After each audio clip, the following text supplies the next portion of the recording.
নমস্কার, শুভ সন্ধ্যা। কেমন আছেন সবাই? আমি অনন্যার ব্লগসের আরও একটি মিনি ব্লগে আপনাদের সকলকে জানাই অনেক অনেক অনেক স্বাগত। আজ দিনটি সোমবার, সন্ধে এখন 6টা। বেরিয়ে পড়েছি অফিস থেকে, সাথে রয়েছে আমার মিষ্টি কলিগ। তাকে নিয়েই চললাম আজ বাজারে।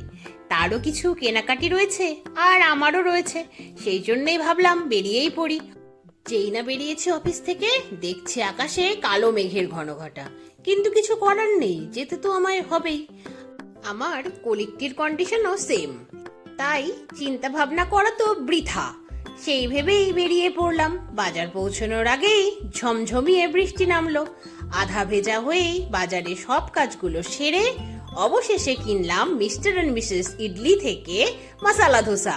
অনেক দিন ধরে খাওয়ার বেশ ইচ্ছে ছিল। মিস্টার অ্যান্ড মিসেস ইডলির ভেতরের অ্যাম্বিয়েন্সটা বেশ সুন্দর। ভাবছি একদিন মায়ের সাথে এখানে এসে সাউথ ইন্ডিয়ান স্টাইলে সাউথ ইন্ডিয়ান খাবার খাবো। দেখা যাক ইচ্ছেটা কবে পূরণ হয়। তারপর টোটোতে চেপে যথারীতি বাড়ি ফিরে গেলাম। বাড়িতে এসে ড্রেস চেঞ্জ করে ফ্রেশ হয়ে নিলাম। তারপর মা মেয়েতে মিলে বসে পড়লাম মশালা ধোসা এনজয় করতে। সত্যি বলতে গেলে মশালা ধোসাটা দারুণ ছিল। প্রতিদিন অফিস যাওয়ার সময় মা যেমন আমাকে খাইয়ে দেয়, সান্ধ্যকালীন খাবারগুলো বাইরে থেকে আনলে আমি মাকে খাইয়ে দিই। শোধবোধ। তাহলে আজকের মতো এ পর্যন্তই। আবার আপনাদের সঙ্গে দেখা হবে অন্য একটি মিনি ব্লগ নিয়ে। সবাই খুব ভালো থাকবেন। আজকের মতো গুড নাইট, বাই বাই।